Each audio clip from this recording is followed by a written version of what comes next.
Intervensi pemerintah jangan hanya pada mobil listrik saja.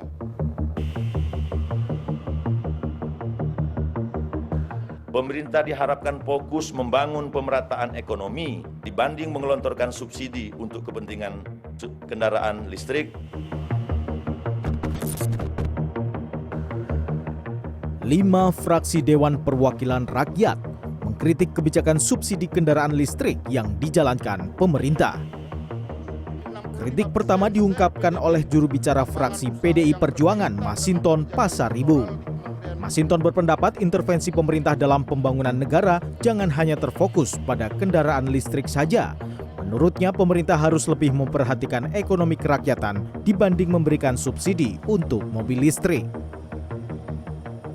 65% share PDB, lapangan usaha yang berkaitan dengan kebijakan sektoral di kementerian lembaga seperti pertanian, perikanan, pertambangan, industri, konstruksi, perdagangan, transportasi, dan lain sebagainya. Pertumbuhan ekonomi pada sektor ekonomi negara tersebut membutuhkan intervensi pemerintah. Intervensi pemerintah jangan hanya pada mobil listrik saja, akan tetapi juga pada sektor-sektor kerakyatan. Kemudian fraksi Partai Nasdem juga tak luput dalam mengkritik kebijakan subsidi kendaraan listrik. Juru bicara fraksi Partai Nasdem Fauzi Amro mendesak pemerintah untuk menggelontorkan anggaran di sektor-sektor pangan dan pertanian hingga perikanan.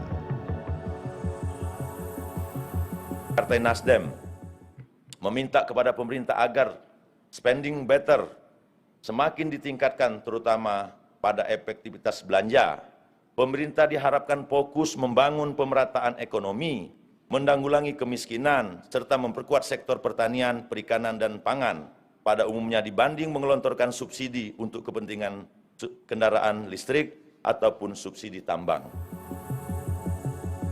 Dikutip dari cnnindonesia.com, hasil riset Institute for Development of Economics and Finance atau INDEF menyebut sebanyak 80,77% masyarakat menolak pemberian subsidi kendaraan listrik.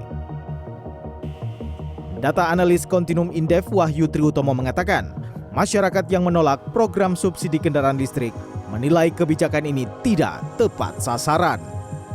Mayoritas masyarakat menilai pembeli kendaraan listrik, khususnya mobil listrik, adalah kalangan atas sehingga tidak membutuhkan subsidi. Kini masyarakat mempertanyakan, sebenarnya siapa sasaran subsidi kendaraan listrik?